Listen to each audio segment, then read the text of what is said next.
In this video, I'm going to show you how you can get the My Computer icon back on your Windows 10 desktop.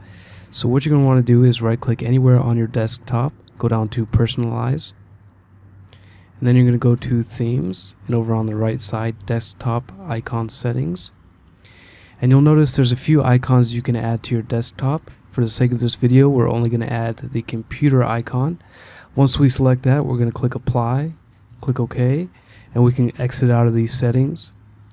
And the My Computer icon will be back on the desktop. Now, one thing you may notice, it doesn't actually say My Computer, but you can always change that if you like. It does say this PC, and this is just one of the differences, if not the only difference in the My Computer icon from previous Windows versions. It still does the exact same thing.